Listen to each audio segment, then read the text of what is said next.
And now, I would like to introduce my father, your 46th President of the United States, Joe Biden.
Thank you.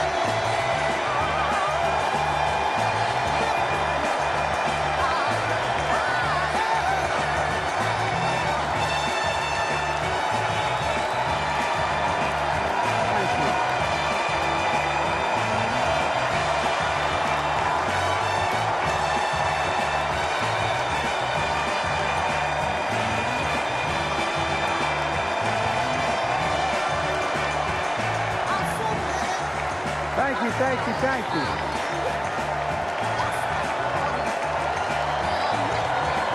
Thank you.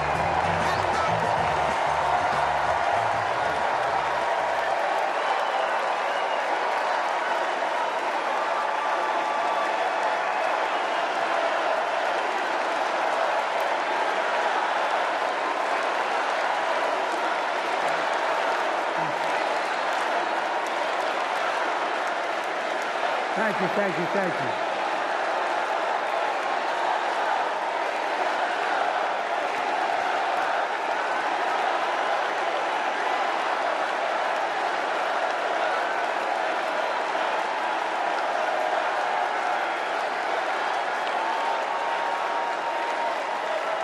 Thank you, thank you, thank you.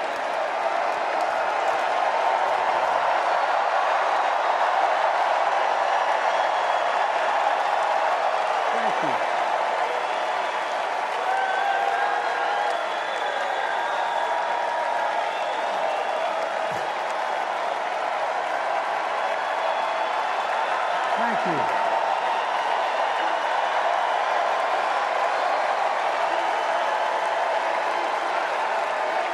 Thank you. I love you. Thank you.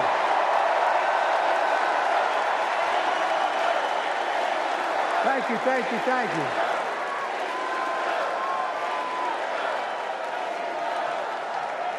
That was my daughter.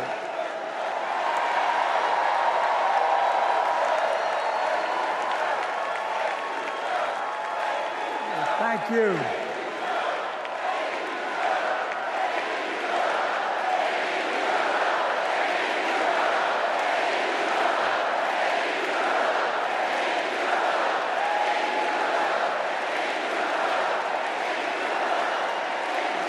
Thank you, thank you, thank you. Thank you. Thank you, Mitchell. I tell you what.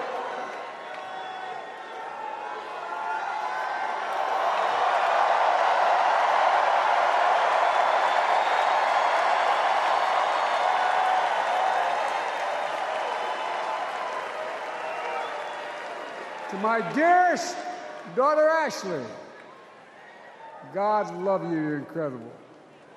Thanks for the introduction and for being my courageous heart, along with Hunter and our entire family, and especially our rock, Jill.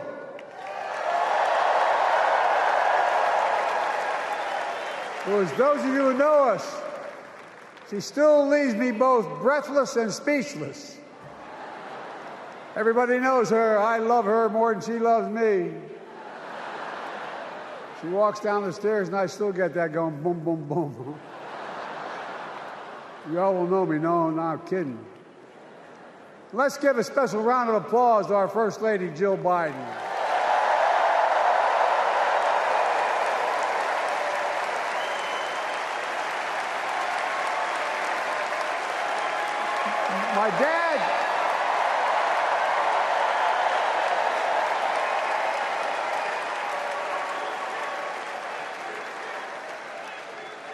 My dad used to have an expression, for real. He'd say, Joey, family is the beginning, the middle, and the end. And I love you all. Folks. And America, I love you.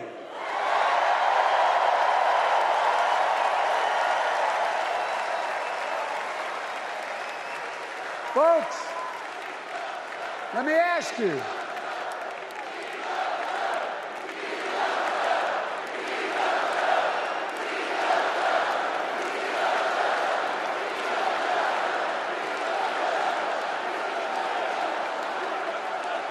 Let me ask you, are you ready to vote for freedom?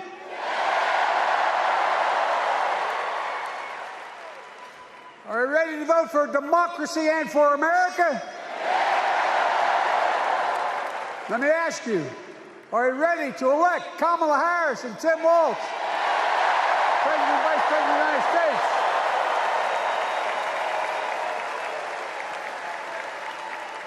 My fellow Democrats, my fellow Americans, nearly 4 years ago, in winter, on the steps of the Capitol, on a cold January day, I raised my right hand and I swore an oath to you and to God to preserve, protect, and defend the Constitution and to faithfully execute the office of the President of the United States. In front of me was the city surrounded by the National Guard. Behind me, a Capitol just 2 weeks before had been overrun by a violent mob. But I knew then, from the bottom of my heart, that I knew now, there is no place in America for political violence. None. You cannot say you love your country only when you win.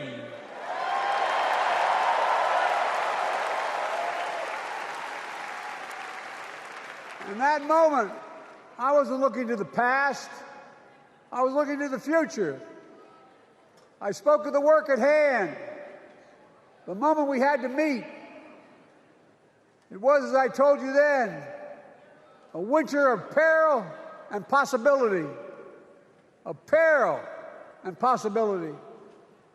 We're in the grip of a once-in-a-century pandemic, historic joblessness, a call for racial justice long overdue, clear and present threats to our very democracy. Thank you.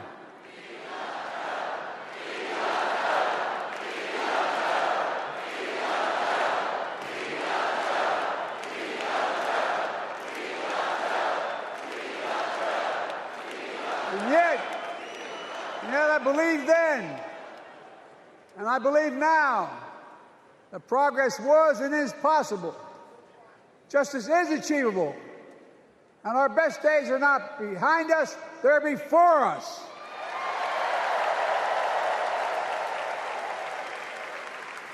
Now it's summer. The winter has passed. And with a grateful heart, I stand before you now on this August night to report that democracy has prevailed.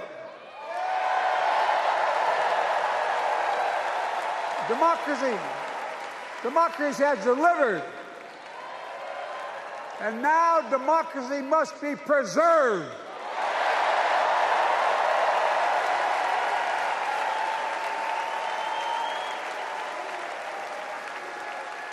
You've heard me say it before.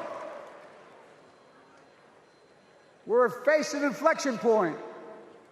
One of those rare moments in history when the decisions we make now will determine the fate of our nation and the world for decades to come. That's not hyperbole, I mean it literally. We're in a battle for the very soul of America. I ran for president in 2020 because of what I saw in Charlottesville in August of 2017. Extremists coming out of the woods, carrying torches, their veins bulging from their necks, carrying Nazi swastikas, and chanting the same exact anti-Semitic bile that was heard in Germany in the early 30s. Neo-Nazis, white supremacists, the Ku Klux Klan, so emboldened by a president then in the White House that they saw as an ally. They didn't even bother to wear their hoods. Hate was on the march in America. Old ghosts and new garments, stirring up the oldest divisions, stoking the oldest fears, giving oxygen to the oldest forces that they long sought to tear apart America. In the process, a young woman was killed. When I contacted her mother, I asked about what happened. She told me. When the president was asked what he thought had happened, Donald Trump said, and I quote, "There are very fine people on both sides. My God." That's what he said. That is what he said and what he meant. That's when I realized, had listened to the admonition of my dead son, I could not stay in the sidelines. So I ran.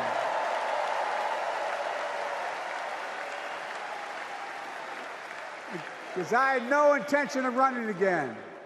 I just lost part of my soul. But I ran with a deep conviction. In America, I know and believe in an America where honesty, dignity, decency still matter. An America where everyone has a fair shot and hate has no safe harbor.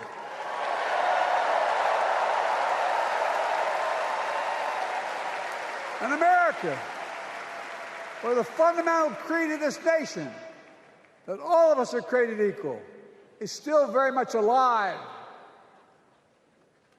And a broad coalition of Americans joined with me. 81 million voters voted for us, more than any time in all of history.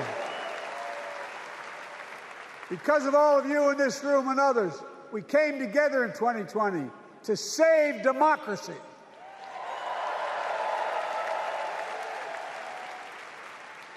As your president, I've been determined to keep America moving forward, not going back, to stand against hate and violence in all its forms, to be a nation where we not only live with but thrive on diversity, demonizing no one, leaving no one behind, and becoming the nation that we profess to be.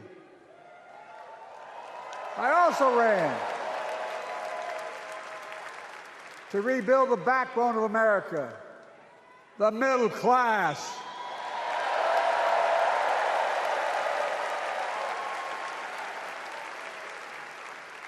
I made a commitment to you that I be a president for all Americans, whether you voted for me or not. We have done that. Studies show the major bills we have passed actually delivered more to red states than blue. Because the job of the president is to deliver to all of America.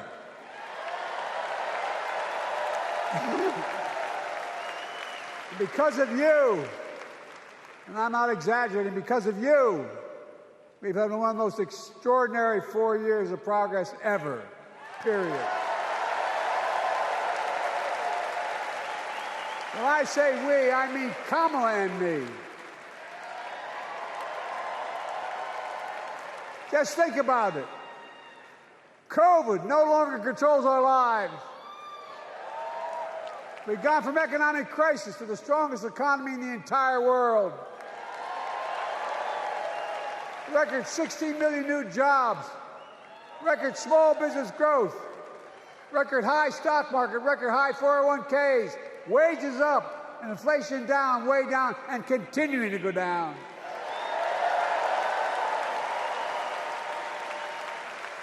The smallest racial wealth gap in 20 years. And yes, we both know we have more to do, but we're moving in the right direction. More Americans have peace of mind that comes from having health insurance. More Americans have health insurance today than ever before in American history.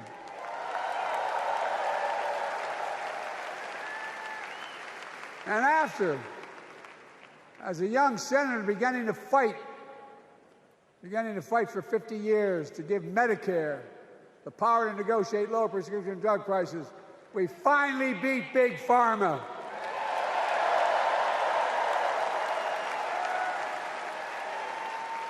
And guess who cast the tie-breaking vote? Vice President, soon-to-be President Kamala Harris.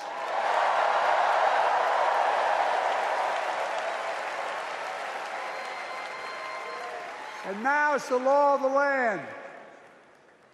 Instead of paying $400 a month for insulin, seniors with diabetes will pay $35 a month. The law we passed already includes, starting in January, every senior's total prescription costs can be capped at $2,000 no matter how expensive the drugs they have. And what we don't focus on, and our Republican friends don't seem to understand, our reforms don't just save seniors money, they save the American taxpayers money. You know what we just passed saved? It saved $160 billion over the next decade. That's not hyperbole. It's because Medicare no longer has to pay those exorbitant prices to the big pharma. But look, thank you, Kamala, too. Look, folks, how can we have the strongest economy in the world without the best infrastructure in the world? Donald Trump promised infrastructure week, every week for 4 years, and he never built a damn thing.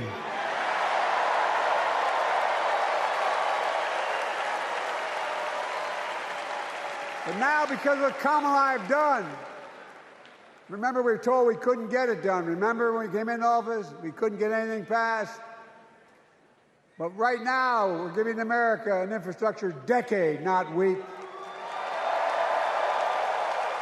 We're modernizing our roads, our bridges, our ports, our airports, our trains, our buses. We're removing every lead pipe from schools and homes so every child can drink clean water. We're providing affordable high-speed internet for every American, no matter where they live, not unlike what Roosevelt did with electricity. And so much more. We are uniting the country.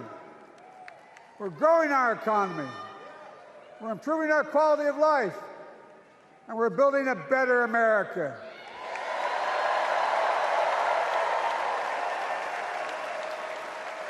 Because that's who we are. How can we be the strongest nation in the world without leading the world in science and technology? After years of importing 90% of our semiconductor chips from abroad, which America invented those chips, our Chips and Science Act meant that private companies from around the world are now investing literally tens of billions of dollars to build new chip factories right here in America.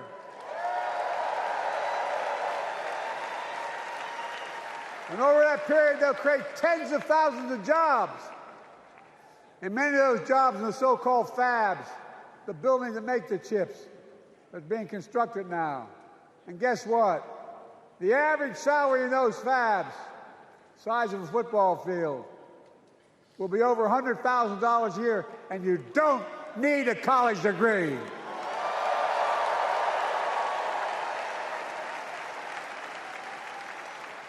Because of you and so many electeds out there, American manufacturing is back. Where the hell to say we wouldn't lead the world in manufacturing?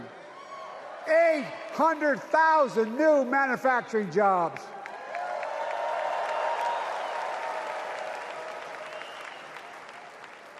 Our Republican friends and others made sure they'd go abroad to get the cheapest labor. We used to import products and export jobs. Now we export American products and create American jobs right here in America, where jobs belong. With every new job, with every new factory, pride and hope is being brought back to communities throughout the country that were left behind. You know you're from them, many of you. You know what it's like when that factory closed, where your mother, your father, your grandmother, or grandfather worked. And now you're back, providing once again, proving that Wall Street didn't build America, the middle class built America, and unions built the middle class.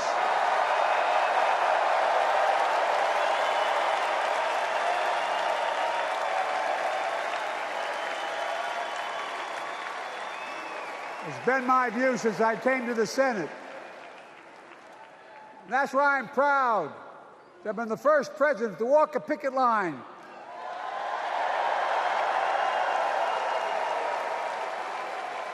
and be labeled the most pro-union president in history, and I accept it. That's a fact.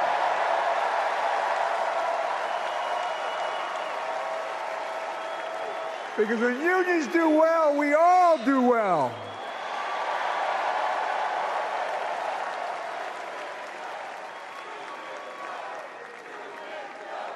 You got it, man. You got it.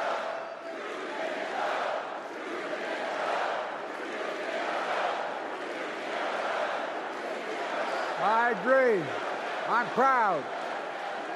Look, remember he told we couldn't get anything done because we couldn't get anything done in the Congress? Well, with your support, we passed the most significant climate law in the history of mankind.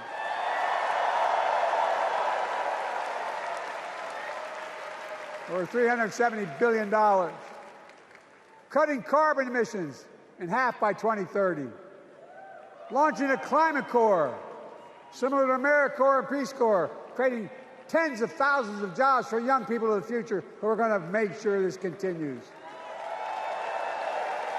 Creating hundreds of thousands of jobs in clean energy for American workers, including the IBEW installing 500,000 charging stations all across America. And in the process, reducing carbon emissions. And we're seeing it. We're seeing to it that the first beneficiaries of environmental initiatives are those fence-line communities that have been smothered by the legacy of pollution. Louisiana and Delaware, Route 9, all the factories, all those chemical factories are right next to the poorest neighborhoods. They're the ones we're going to bring back.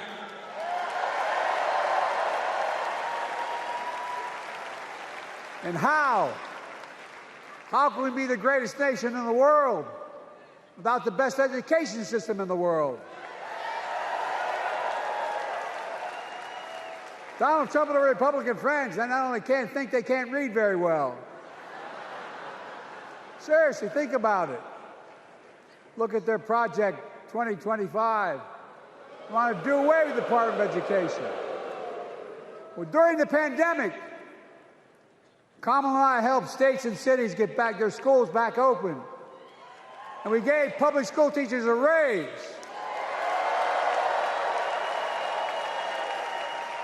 We created apprenticeships with businesses and communities, putting students on a path to a good paying job, whether or not they go to college.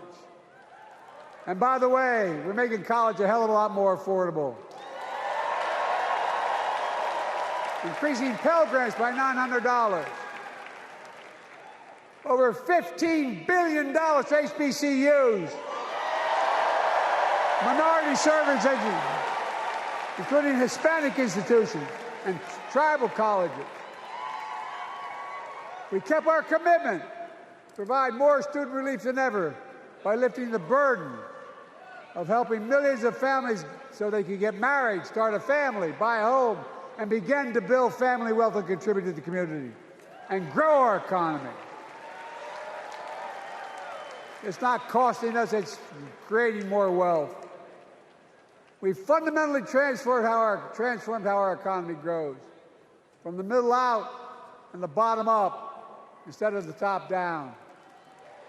You know, my dad used to say there wasn't a whole hell of a lot to drop down on my kitchen table at the end of the month. I come from a basic middle-class family, 3-bedroom house, 4 kids, a grandpop living with us, decent neighborhood, but never a penny to spare. And look, that top-down notion never worked. A lot of Democrats didn't think it worked, thought it worked, but it doesn't. And when we did all that, what we've done, everybody can do well. Everybody.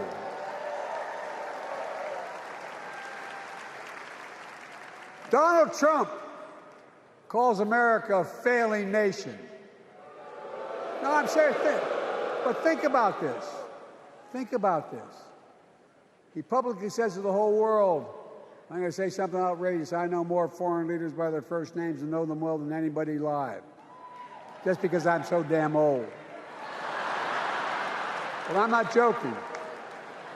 Think of the message he sends around the world when he talks about America being a failing nation. He says we're losing. He's the loser. He's dead wrong.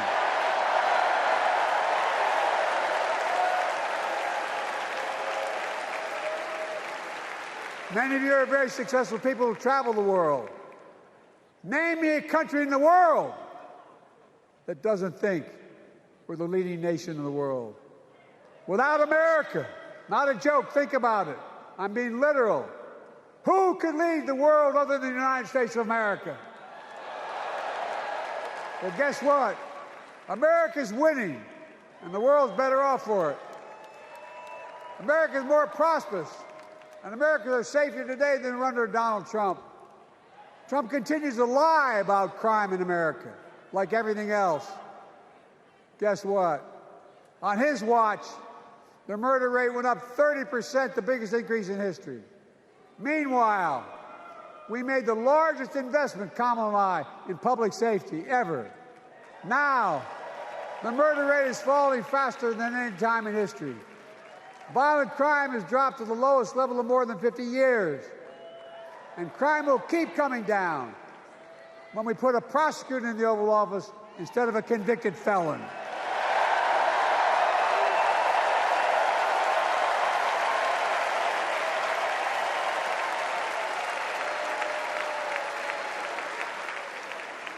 And folks, the distinguished senator from the C Senator from California and I passed the first ban on assault weapons. And guess what? It worked. If we care about public safety, we need to prevent gun violence. And what makes me ashamed when I travel the world, which I do, more children in America are killed by a gunshot than any other cause in the United States.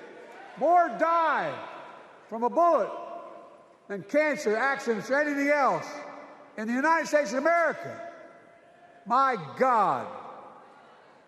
That's why Kamala and I are proud. We beat the NRA when we passed the first major bipartisan gun safety law in 30 years.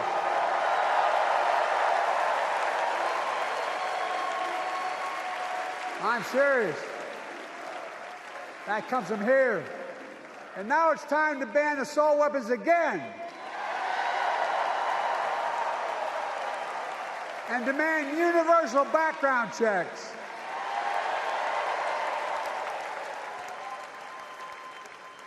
It's hard.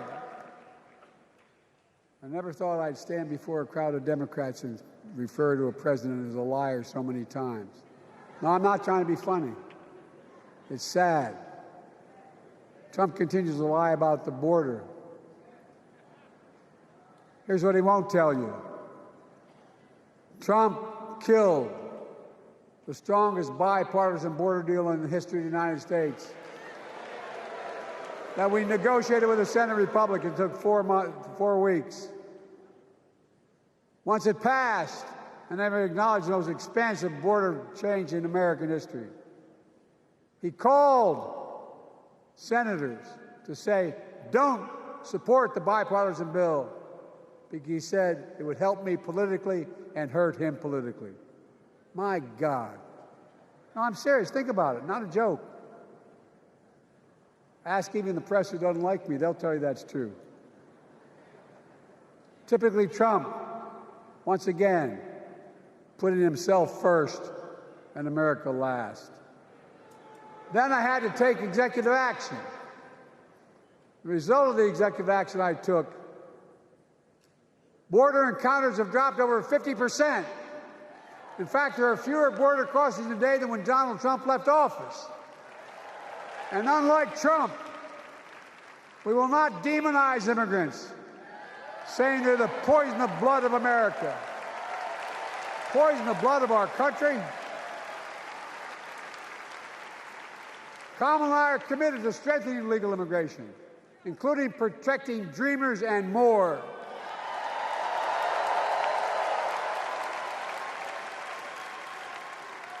And here's what else I believe in. Protecting your freedom to vote, your freedom to love who you love.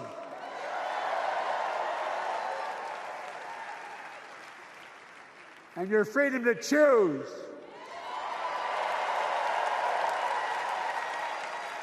In its decision overturning Roe v. Wade, as you heard earlier tonight, the United States Supreme Court majority wrote the following, quote, women are not without electoral or political power. No kidding. MAGA Republicans found out the power of women in 2022. And Donald Trump is going to find out the power of women in 2024. Watch.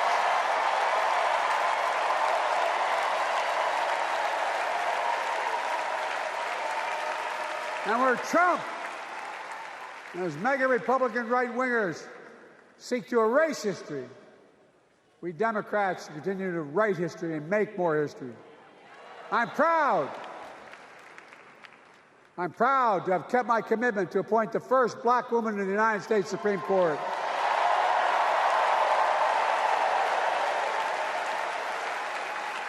Ketanji Brown Jackson,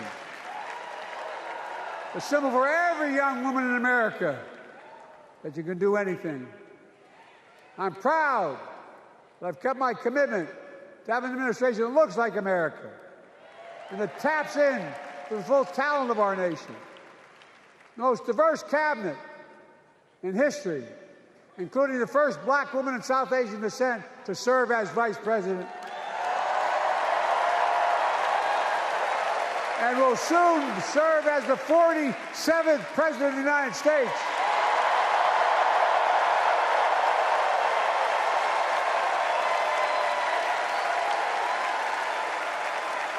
She is good. Look. Thank you, Kamala.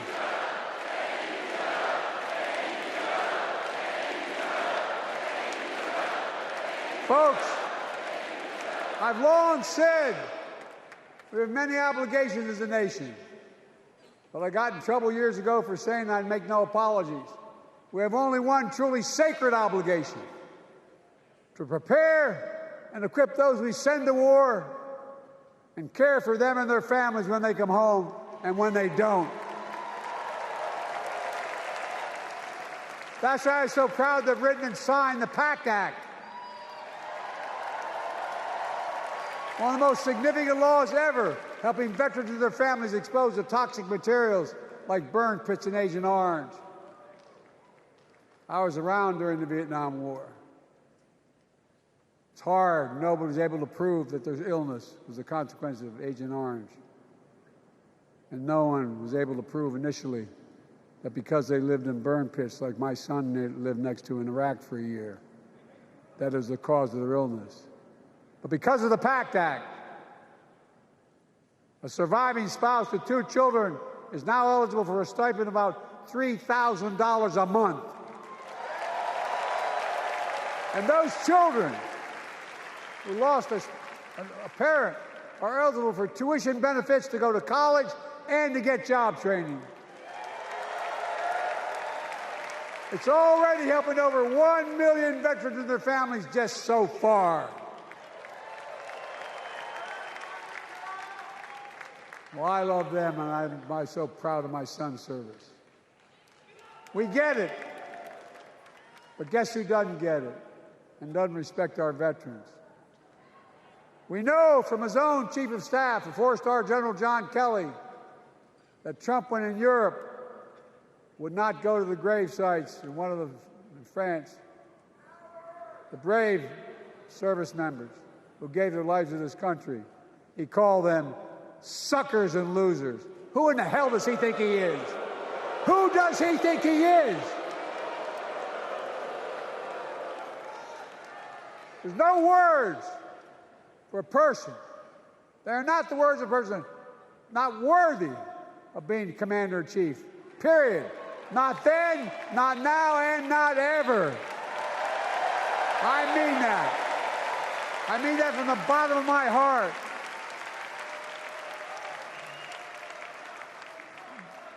Just as no commander-in-chief should ever bow down to a dictator, the way Trump bows down to Putin. I never have, and I promise you, Kamala Harris will never do it. Will never bow down. When Trump left office, Europe and NATO was in tatters. Not a joke. America First doctrine changed our whole image in the world. Well, they gave the hours, about 190 hours sum total, me and my counterparts who heads of state in Europe, to strengthen NATO. We did. We united Europe like it hadn't been united for years, adding Finland and Sweden to NATO. 10 days before he died, Henry Kissinger called and said, not since Napoleon has Europe not looked over their shoulder at Russia with dread, until now. Until now. Well, guess what? Putin thought he'd take Kyiv in 3 days. 3 years later, Ukraine is still free.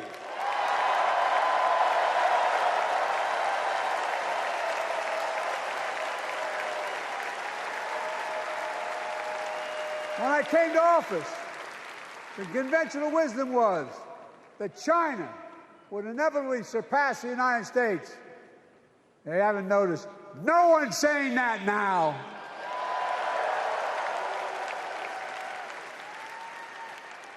And we'll keep working to bring hostages home and end the war in Gaza and bring peace and security in the Middle East.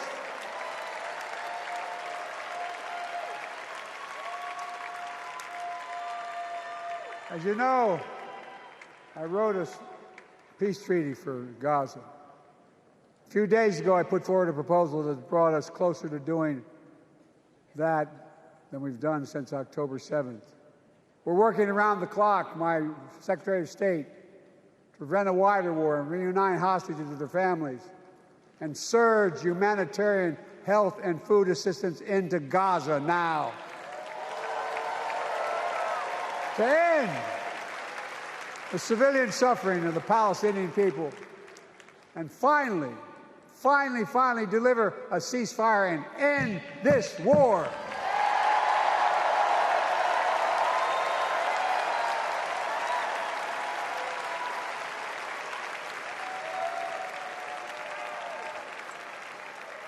Those protesters out in the street, they have a point.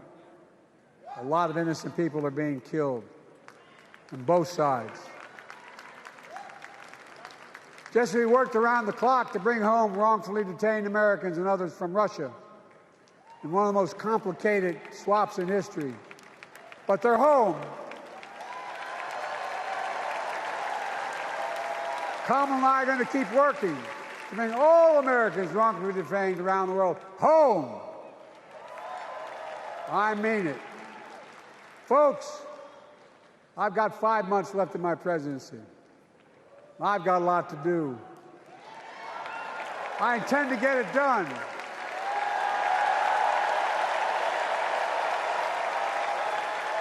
It's been the honor of my lifetime to serve as your president. I love the job, but I love my country more. I love my country more. And all this talk about how I'm angry at all those people who said I should step down, that's not true.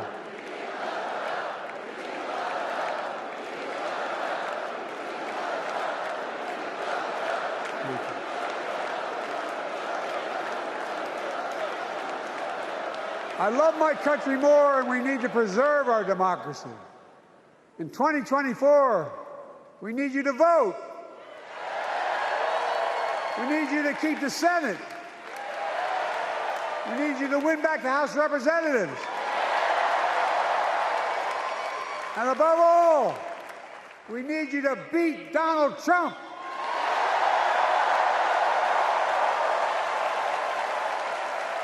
And elect Kamala and Tim, President and Vice President of the United States of America. Look, they'll continue to lead America forward, creating more jobs, standing up for workers, growing the economy, lower the cost to American families so they just have a little more breathing room. We've made incredible progress, but we have more work to do. And Kamala and Tim will continue to take on corporate greed and bring down cost of food. They'll keep taking on Big Pharma, making insulin $35 a month, not just for seniors, but for everyone in America. And capping prescription drug costs at a total of $2,000, not just for seniors, but for everyone. And folks, that's going to save America again tens of billions of dollars. Folks, they'll make housing more affordable, building 3 million new homes, providing $25,000 down payment assistance for the first-time home buyer, more than the 10 we approved. Donald Trump wants a new tax on imported goods, food, gas, clothing, and more. You know what that will cost the average family, according to the experts? $3,900 a year in a tax. No, that's a fact. Kamala and Tim will make the child care tax credit permanent.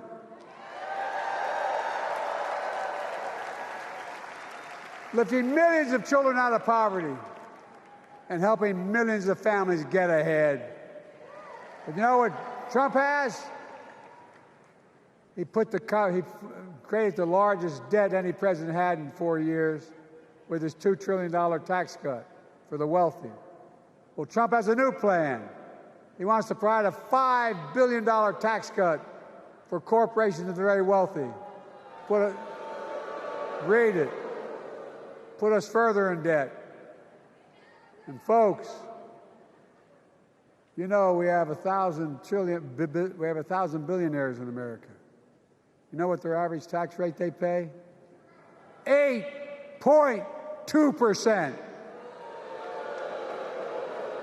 If we just increase their taxes we proposed to 25%, which isn't the highest tax rate even, it would raise $500 billion new dollars over 10 years. They'd still be very wealthy. Look, Kamala and Tim are going to make them pay their fair share. They'll protect Social Security and Medicare. Trump wants to cut Social Security and Medicare. Kamala and Tim will protect your freedom. They'll protect your your right to vote. They'll protect your civil rights. And you know Trump will do everything to ban abortion nationwide. Oh, he will. You know, Kamala and Tim will do everything they possibly can. That's why you have to elect a Senate and a House to restore Roe v. Wade.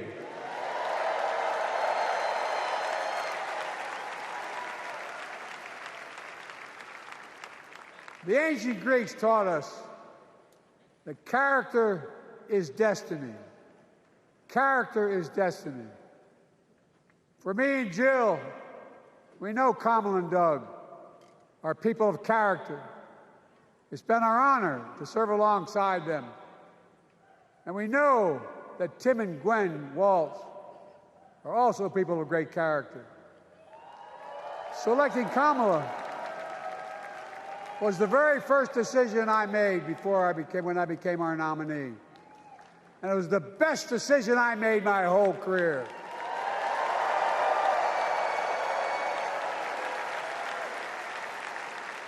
We've not only gotten to know each other, we've become close friends. She's tough, she's experienced, and she has enormous integrity, enormous integrity. Her story represents the best American story. And like many of our best presidents, she was also vice president. That's a joke.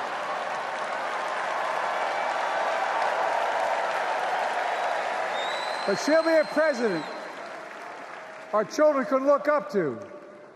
She'll be a president respected by world leaders because she already is. She'll be a president we can all be proud of. And she will be a historic president who puts her stamp on America's future.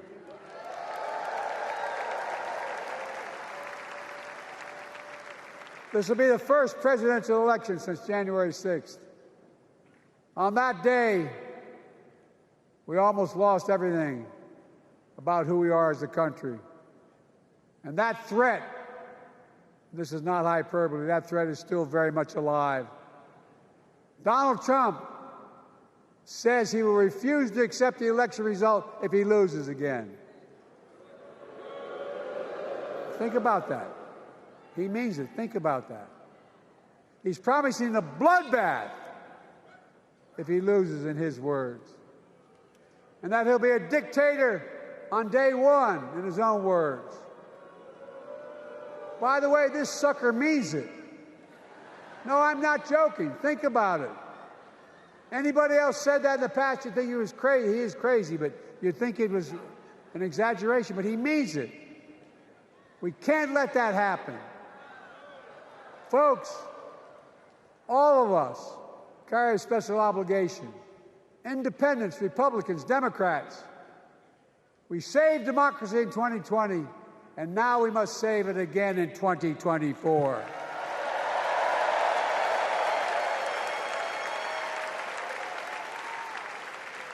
The vote of each of us cast this year will determine whether democracy and freedom will prevail. It's that simple. It's that serious. And the power is literally in your hands. History is in your hands. Not hyperbole. It's in your hands. America's future is in your hands. Let me close with this. Nowhere else in the world could a kid with a stutter and modest beginnings in Scranton, Pennsylvania, and Claymont, Delaware grow up to sit behind the resolute desk in the Oval Office.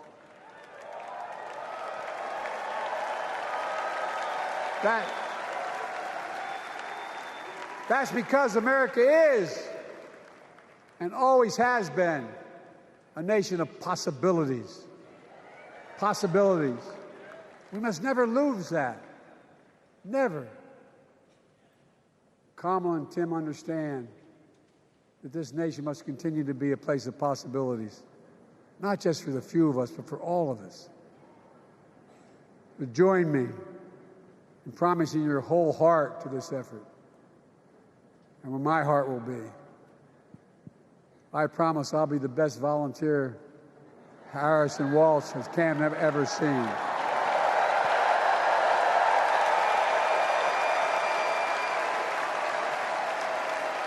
Each of us has a part in the American story. For me and my family, there's a song that means a lot to us. It captures the best of who we are as a nation. The song is called American Anthem. There's one verse that stands out, and I can't sing worth a damn, so I'm not going to try. I'll just quote it. The work and prayers of centuries have brought us to this day. What shall our legacy be? What will our children say? Let me know in my heart, when my days are through, America, America, I gave my best to you.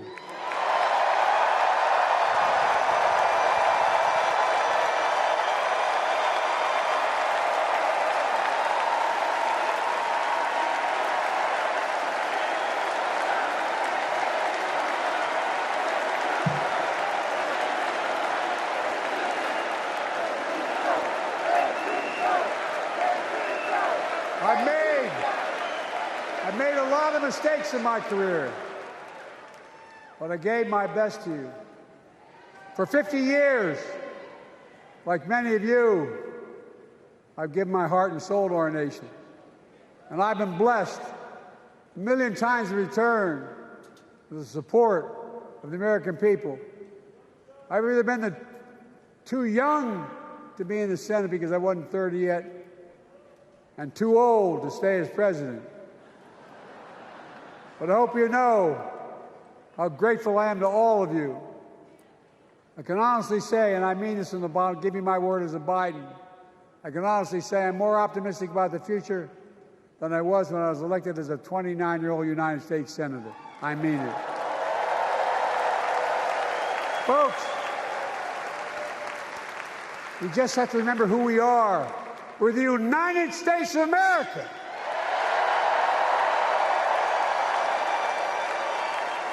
And there's nothing we cannot do when we do it together. God bless you all, and may God protect our troops. Thank you.